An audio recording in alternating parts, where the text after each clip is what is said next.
بدشگونی.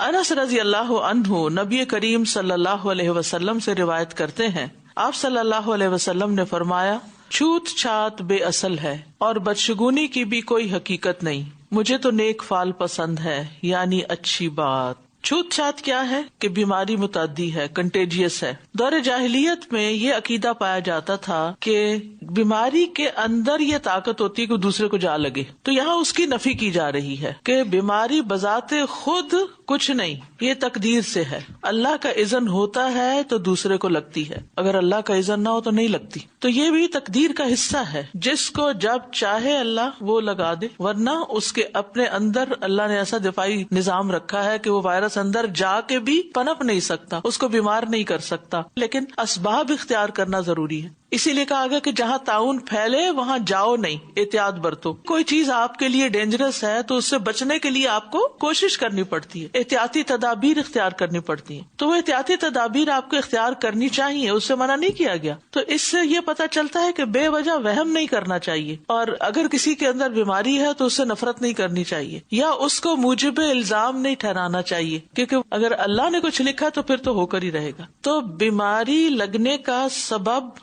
ضرور بن جاتے ہیں جراثیم، لیکن الا باذن اللہ. تو معاملہ جو ہے وہ اللہ کی مشیت اور ارادے کی طرف لوٹتا ہے. اگر وہ چاہے کہ کسی بیمار سے دوسرے کو بیماری لگا دے تو بیماری لگ جاتی ہے، اور اگر وہ نہ چاہے تو کسی سے بیماری نہیں لگتی. ابو ہریرہ کہتے ہیں رسول اللہ صلی اللہ علیہ وسلم نے فرمایا، کوئی بھی چیز کسی بھی چیز کی طرف متعدی نہیں، یعنی کنٹیجیس نہیں ہوتی. آپ نے جب 3 دفعہ فرمایا تو ایک دیہاتی کھڑا ہو گیا، عربی، کہنے لگا، اللہ کے رسول، بے شک خارش کا زخم، اسکن ڈیزیز جو اونٹ کی ہوتی ہے، اونٹ کے ہونٹ یا اس کی دم کی جڑ میں ہوتا ہے، تو یہ تمام اونٹوں کو خارش لگا دیتا ہے. آپ کچھ دیر خاموش رہے، پھر فرمایا، اس پہلے اونٹ کو خارش کہاں سے لگی تھی؟ فرمایا، کوئی بیماری متعدی نہیں ہوتی اور نہ الو سے کوئی نحوست ہے، اور سفر کا مہینہ منحوس نہیں، کیونکہ عربوں کے ہاں حرام مہینوں کے بعد جو سفر کا مہینہ آتا تھا اس میں جنگ و جدل شروع ہو جاتی تھی، تو اس کو وہ اپنے لیے منحوس سمجھتے تھے. آج ہمارے ہاں بھی یہ کانسیپٹس موجود ہیں، محرم میں شادی نہیں کرنی، سفر میں سفر نہیں کرنا، کوئی نحوست نہیں. نحوست انسان کے اپنے اندر ہوتی ہے، اور سب سے بڑی نحوست گناہوں کی نحوست ہوتی ہے. کوئی مصیبت تم پر نہیں آتی مگر یہ کہ وہ تمہارے اپنے ہاتھوں کی کمائی ہوتی ہے، اور اللہ تعالیٰ بہت سی چیزوں سے تو درگزری کر جاتا ہے. تو انسان کو اپنا ایمان مضبوط رکھنا چاہیے، اور نحوستیں باہر ڈھونڈنے کی بجائے اپنے اندر دیکھنی چاہیے کہ ہم اگر چاہتے ہیں کہ ہماری حفاظت ہو تو ہمیں اللہ تعالیٰ کے احکام کی حفاظت کرنی ہے. نبی صلی اللہ علیہ وسلم نے ابن عباس کو فرمایا تھا کہ اللہ کے احکامات کی حفاظت کرو تو اللہ تعالیٰ تمہاری حفاظت کرے گا. دوسرا یہ فرمایا، اور کوئی چیز ایسے نہیں جس سے نحوست پکڑی جانی چاہیے، کسی الو وغیرہ سے یا کسی اور چیز سے. اور بدشگونی میں جو نحوست پکڑنا ہے، کسی چیز کو شرک بھی کہا گیا ہے. رسول اللہ صلی اللہ علیہ وسلم نے فرمایا، بدفعلی شرک ہے، اور بدشگونی لینے والے سے آپ نے بیزاری کا اظہار کیا ہے. آپ نے فرمایا، جس نے برا شگون لیا یا اس کے لیے برا شگون لیا گیا، جس نے کہانت کی یا اس کے لیے کہانت کی گئی، جس نے جادو کیا یا جس کے لیے جادو کیا گیا، وہ ہم میں سے نہیں، یعنی ان سب کا ہم سے تعلق نہیں. تو بدشگونی جو ہے یہ اعلیٰ درجات سے محرومی کا باعث ہوتی ہے. رسول اللہ صلی اللہ علیہ وسلم نے فرمایا، جس نے کہانت کی، یعنی کسی نجومی کے پاس جا کے حالات معلوم کیے کروائے، جس کے لیے کی گئی، خود نہیں گیا، کسی اور کو بھیج دیا کرنے کہ جاؤ میرے لیے پوچھ کے آؤ، یا بدشگونی لیتے ہوئے سفر سے واپس آ گیا، وہ اعلیٰ درجات تک رسائی حاصل نہیں کر سکتا، مقربین اور سابقون میں سے نہیں ہو سکتا. کیونکہ ایسے لوگ چھوٹی چھوٹی بات پہ گھبرا کے اپنا کام روک دیں تو وہ اعلیٰ درجے دنیا میں بھی کہاں سے حاصل کر سکتے ہیں. بڑے درجے تو وہی حاصل کرتا ہے نا جو رسک لینا جانتا ہے، اللہ کے بھروسے پہ آگے بڑھتا ہے، ہر چھوٹی بڑی چیز سے ڈر کے بیٹھ نہیں جاتا. اسی طرح جنت میں بلا حساب جانے میں رکاوٹ ہے یہ بات، یعنی برے شگون لینا. رسول اللہ صلی اللہ علیہ وسلم نے فرمایا، میری امت کے 70,000 لوگ بغیر حساب کے جنت میں جائیں گے. یہ وہ لوگ ہوں گے جو دم طلب نہیں کرتے، نہ شگون لیتے ہیں، اور اپنے رب پر ہی بھروسہ رکھتے ہیں، توکل کرتے ہیں. پھر اسی طرح یہ ہے کہ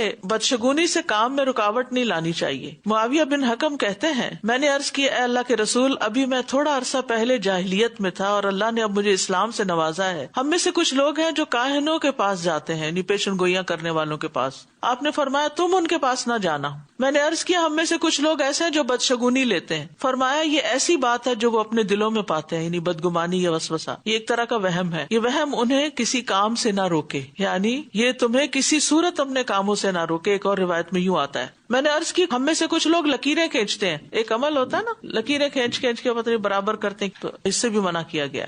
اور پھر کیا فرمایا کہ اچھی بات نیک فال مجھے پسند ہے. اچھی فال کیا ہے؟ اچھا بول، اچھی بات منہ سے نکالنا. تو نبی صلی اللہ علیہ وسلم کو اچھی فال لینا پسند تھا. یعنی اچھی فال کیا ہوتی ہے کہ انسان کسی دوسرے کی زبان سے آسانی والی بات سنے یا نفع حاصل کرنے والا کلمہ سنے جو اس نے غیر ارادی طور پر بولا ہو، اور سننے والا اس سے اچھا شگون لے لے. یعنی کسی بھی موقع پر اچھے کمنٹس جو ہیں، یہ کام ہو جائے گا. مشکل کام کے وقت بھی انشاءاللہ ہو جائے گا، اللہ کی مدد ہے ساتھ، اللہ کروائے گا. جب پازیٹیو جملے آپ بولتے ہیں تو آپ کے لیے آسانی ہو جاتی ہے، کیونکہ آپ کا مائنڈ، آپ کا جسم اسی طرح پر کام بھی کرنے لگتا ہے. کیونکہ یہ جو منہ سے نکلی ہوئی باتیں نا، یہ انسان کے سامنے آتی ہیں. تو ہمیں خود بھی، گھر والوں کو بھی، بچوں کو بھی سمجھانا چاہیے کہ منہ سے ہمیشہ اچھی بات نکالو، مایوسی کی باتیں نہیں. مذاق میں بھی جھوٹ نہیں بولو، غلط بیانی نہیں کرو، غلط وعدے نہیں کرو، کسی کے اوپر ہنسو نہیں، مذاق نہیں اڑاؤ. اللہ سبحانہ تعالیٰ سے بھی اچھا گمان رکھنا چاہیے، کیونکہ اس سے دل کو ایک سکون اور قرار ملتا ہے. کسی نے آپ سے کوئی بات کہی ہے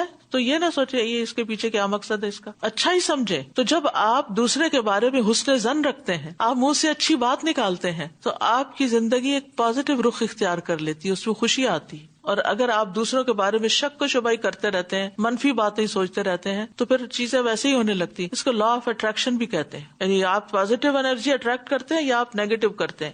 انس بن مالک کہتے ہیں کہ نبی صلی اللہ علیہ وسلم کو یہ سننا اچھا لگتا تھا کہ جب کسی ضرورت سے نکلے تو کوئی یا راشد یا نجیح کہے، یعنی اے راہ پانے والے، یعنی تم سیدھے راستے پہ جا رہے ہو، یعنی خیر کے کلمات منہ سے نکالے. عبداللہ بن بریدہ اپنے والد سے روایت کرتے ہیں کہ رسول اللہ صلی اللہ علیہ وسلم کسی چیز سے بدشگونی اور بری فال نہیں لیتے تھے، لیکن جب کسی کو عامل بنا کر، یعنی گورنر بنا کر کہیں بھیجنے کا ارادہ کرتے تو اس کا نام پوچھتے تھے. اگر نام پسند آ جاتا تو اس کے ساتھ خوش ہو جاتے، اور خوشی کے آثار آپ کے چہرے پر آتے کہ اچھے نام سے کیا اچھی فال لیتے آپ. اور اگر آپ کو نام ناپسند ہوتا تو کراہت کی علامتیں آپ کے چہرے پر ظاہر ہو جاتی تھی، اسی لیے آپ نام تبدیل بھی کر لیا کرتے تھے. تو کسی بچے کا نام رکھنا ہو تو صرف انوکھے نام نہ رکھتے رہیں بلکہ اچھے معنوں والے نام رکھیں.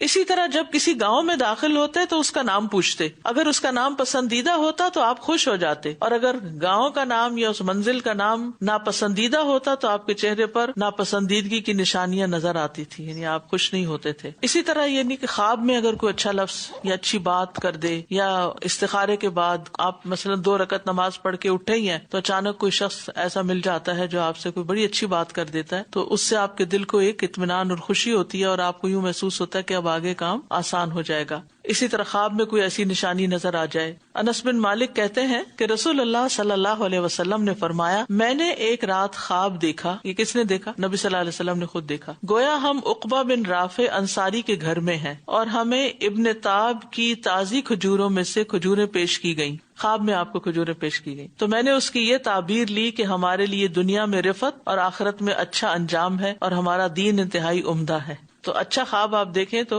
اچھی تعبیر اس کی لیں. اسی طرح ہر بات کے 2 رخ ہوتے ہیں. اگر کوئی شخص آپ کے پاس خواب سنانے کے لیے آ گیا، اول تو اسے کہیں کہ اگر تمہارے دل کو اچھی لگ رہی خواب تو بیان کرو، اور اگر نہیں تو چپ ہی رہو. لیکن اگر وہ کہے کہ مجھے سمجھ نہیں آ رہی تو سن لیں، سن کے اس کا بہتر پہلو جو ہے وہ اس کو بتائیں. یعنی اس کے دونوں پہلو ہو سکتے ہیں، آپ اس میں سے بہتر نکالنے کی کوشش کریں. یعنی اس کی تعبیر معلق ہوتی ہے، جیسی کوئی بیان کر دیتا ویسی وارد ہو جاتی. تو بہرحال نبی صلی اللہ علیہ وسلم کو اچھا شگون لینا پسند تھا، اور بدفالی ناپسند تھی، اور نیک فال سے آپ کو محبت تھی، اور اچھے لفظوں، اچھے ناموں، اچھی باتوں سے انسان کو خوش ہو جانا چاہیے.